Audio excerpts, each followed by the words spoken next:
92萬買精裝2房，105萬咧買精裝3房，唔係坦洲啊，亦都唔係島門，而係珠海航空新城核心區，步行500米咧就可以到華發商都啦。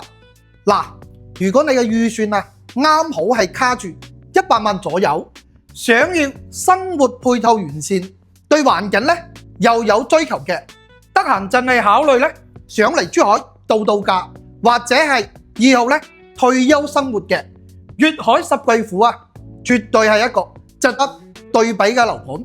咁我哋先嚟睇下樓盤嘅過往歷史啦，以及最新嘅情況啦。仲有包括佢嘅優缺點。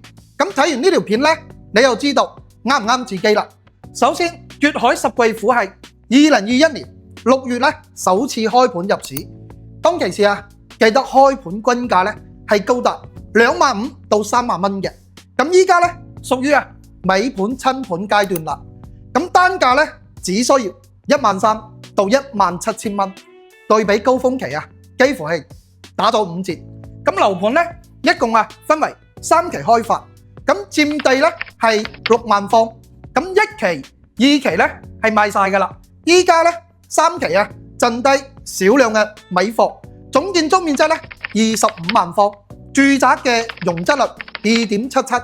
咁成個樓盤一共係有1500幾戶嘅，發展商係我哋廣東國企嘅粵海集團。咁樓盤係位於航空新城嘅 C 片區啦。咁步行咧500米可以到今晚嘅華發商都。咁包括仲有藝術中心啦，以及我哋嘅鄰里中心啦，包括學校咧都係喺幾百米嘅範圍內。咁通過紅鶴大橋25分鐘即可抵達港珠澳大橋嘅口岸啦。同埋依家咧我哋隔離咧亦都有香港嘅直通巴士可以坐翻到香港啦。仲有一個優勢，佢係現樓，即買咧即收樓，唔需要等，亦都冇任何嘅風險。講咗佢嘅優點啦，但係咧又有啲咩缺點呢？首先樓盤係好大，不過咧切開咗3個地塊咧開發嘅，每一期淨係得幾棟樓，咁小區嘅花園咧同埋配套就有限啦。第二個密度咧比較高，總高幾乎都係33層，再加上咧都係2梯5伙為主。不過咧呢啲都唔係話比較大嘅缺點。咁依家仲賣緊1期、2期咧已經賣晒啦，賣緊咧3期嘅1座啦、4座以及5座啦。咁面積咧有65方嘅2房，咁總價咧90到100萬之間，仲有77方嘅3房1衛，總價咧110萬左右。咁依家有啲特價單位咧，講緊102萬都可以上車啦。咁首期咧10幾萬啦，月供4000蚊，可以買到77方嘅3房啦。另外再大啲咧，仲有個90方嘅3房2衛，咁總價咧140萬左右。咁我哋再嚟對比下價錢方面，咁目前咧航空新城係有4個住宅新樓盤喺度賣緊嘅。咁粵海十貴府咧係目前門檻咧最低嘅。咁呢次隔離嘅華發金灣府，包括咧天慕半島花園以及興格芳鄰，咁佢哋嘅最細單位講緊都係90方。咁總價咧入場價咧最低都要140萬起步。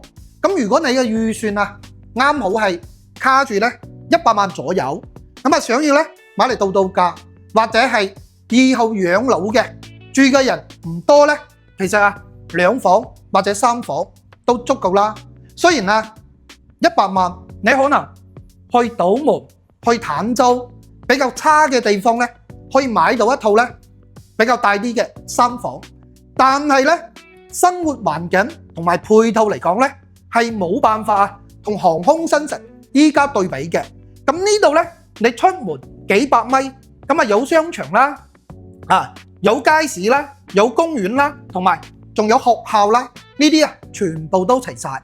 咁依家咧發展商亦都係親尾盤，咁優惠咧亦都比較大。依家仲可以咧送埋車位嘅抵用券啦，或者係物業費啦。